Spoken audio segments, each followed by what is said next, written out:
sur BTLV. On va passer une heure ensemble pour parler d'un sujet que j'ai vraiment découvert en étudiant le livre de notre invité. Et c'est Pascal Fechner qui m'en a parlé, qui nous a mis en contact. Il s'agit des Vimana. Les Vimana. Et j'accueille Fabrice Bianchin pour nous en parler. Bonsoir Fabrice. Bonsoir.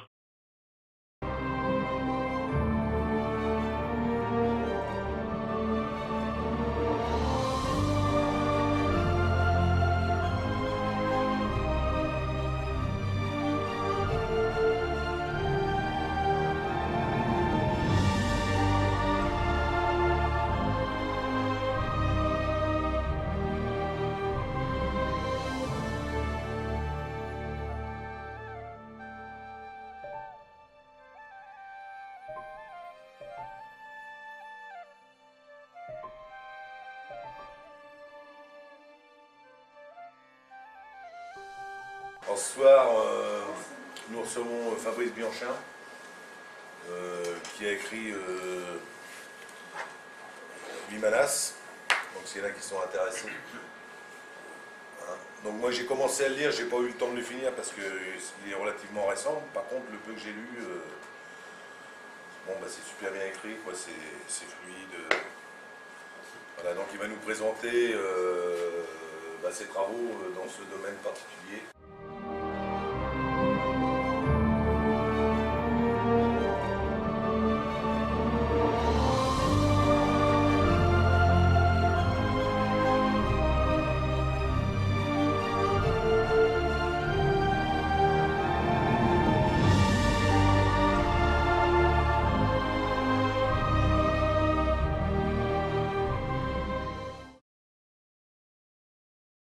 Je me présente quand même, vite fait. Je suis donc Fabrice Bianchin, je suis chercheur, écrivain et conférencier depuis 2 conférences.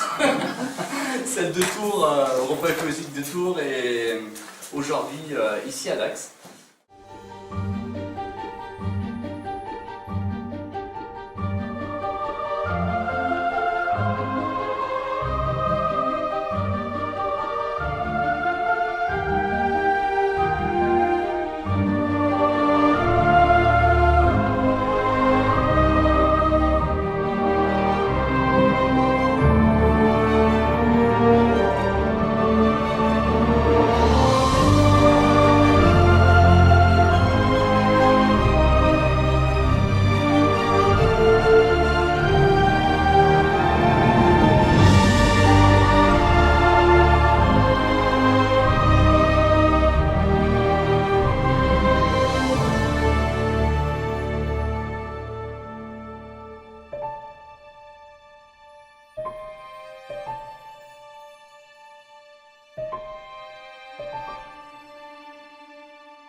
Bonsoir tout le monde, soyez les bienvenus sur Nurea TV.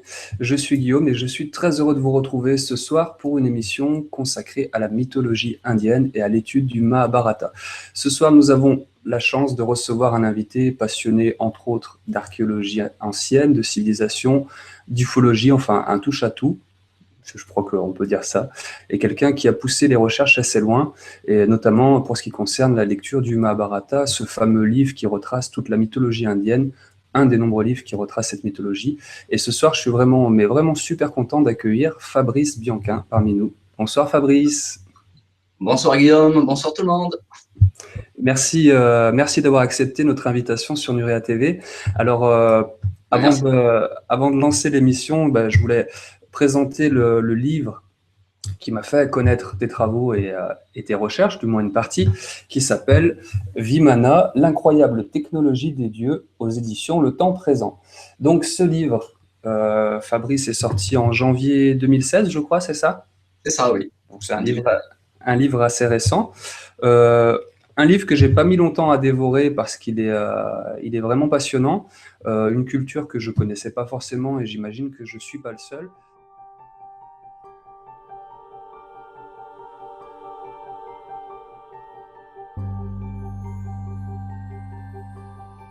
le plaisir de recevoir Fabrice Bianchin. Salut Fabrice.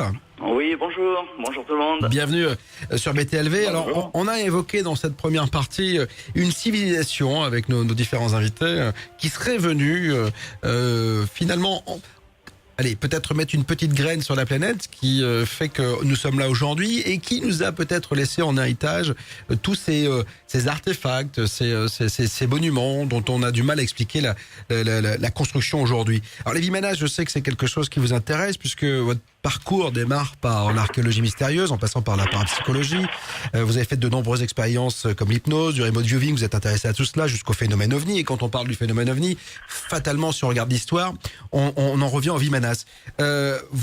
Pour vous, il y a une certitude, Fabrice, ou il y a encore de l'interrogation sur ces êtres venus d'ailleurs? Non, il y a vraiment une certitude claire et je pense que par rapport aux Vimanas, clairement on est plus sur une civilisation exogène que une ancienne civilisation terrestre pour raconter du moins dans le Mahabharata. Fabrice, dans vos recherches sur les Vimanas, est-ce qu'il y a un parallèle à faire avec l'Atlantide? Alors au tout début, je pensais qu'il y en avait un, très honnêtement. Pendant des années, je pensais que le Mahabharata comptait plutôt une histoire qui se passait autour de moins 10 000, vu que le Mahabharata parle du déluge. Mais après beaucoup de temps et de recherche, je pense plutôt qu'on est sur moins 3000, moins 3002 avant Jésus-Christ, alors que l'Atlantide remonte à bien plus longtemps, dans le temps.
J'ai beaucoup d'imagination et que je ferais probablement mieux de faire de la science-fiction. Mais je n'ai rien imaginé. Je me suis contenté de transposer le récit du Mahabharata, un des textes indiens les plus sacrés, fondateur de l'hindouisme, rédigé il y a au moins 2500 ans. Ce texte raconte l'arrivée des dieux sur la Terre jusqu'à leur départ après le déluge et leur interaction avec les hommes. Le plus surprenant dans ce poème épique, le plus long du monde, c'est le contraste entre un récit poétique, presque sentimental, dans lequel s'intercalent des descriptions purement techniques. À chaque fois qu'ils se déplacent, nous avons une description des Vimanas, c'est-à-dire des objets volants utilisés par les dieux, qui sont bel et bien physiques. On a des descriptions des cockpits des Vimanas. On sait qu'il appuie sur des boutons quand il lance des missiles, qui peuvent utiliser contre d'autres engins volants, tout comme pour détruire des cités. Certains passages ressemblent même à des récits de guerre contemporains. Nous avons des descriptions très détaillées de l'effet de l'arme quand elle touche le sol et qu'elle anéantit les deux villes. On sait même le nombre de tués. Pour une des deux villes, nous avons le nombre affolant de 10 000 morts en un seul instant. Mais comme dans tout récit ancien, on y trouve des contradictions. Les Vimanas utilisent deux sources d'énergie différentes. Une première énergie qui est, on pourrait dire, libre et universelle, qui est même inépuisable en fait. Mais ils utilisent aussi, ce qui est plus intriguant, des moteurs à mercure. et même une scène digne d'un film de science-fiction.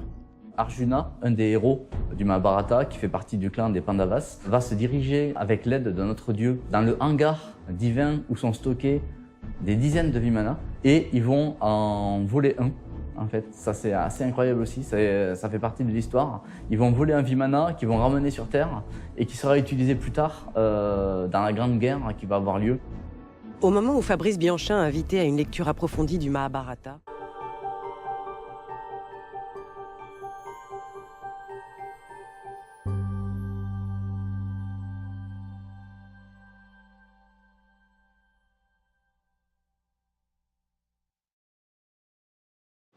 Donc voilà, j'ai voulu vraiment en savoir beaucoup plus sur ces engins volants qui ont été aperçus dans le ciel de l'Inde il y a plus de 5000 ans maintenant, 5200 ans exactement.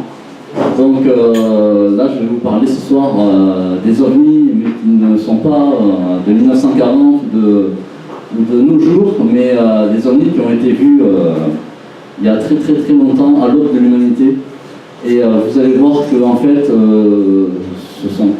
on peut même pas considérer ça comme des ovnis, du coup, parce que les Indiens ont clairement identifié les pilotes et les intervenants qui sont venus sur Terre.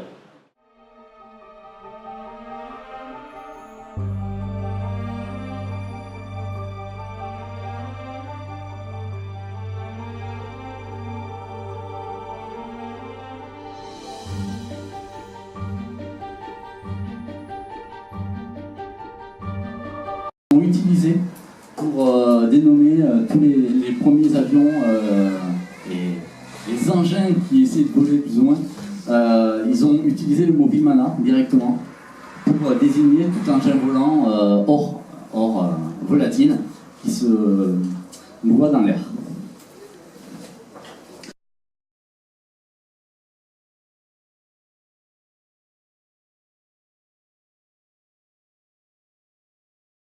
Ce qui a été quand même le plus intriguant dans l'affaire, c'est qu'à chaque fois que les dieux doivent se déplacer sur la Terre ou dans l'espace, ils utilisent des objets volants qu'ils nomment les Vimanas. À la lecture du texte et en prenant en compte aussi les textes védiques plus généralement, les Vimanas sont de plusieurs formes et d'aspects différents. On a des Vimanas qui sont plutôt de forme tubulaire, d'autres sont décrits plutôt de forme triangulaire, alors que d'autres ressemblent beaucoup plus aux ovnis tels que nous les voyons dans le ciel actuellement. Vimana, en sanskrit, veut dire véhicule céleste. À chaque fois qu'un dieu doit se déplacer sur Terre ou dans l'espace, il utilise un Vimana.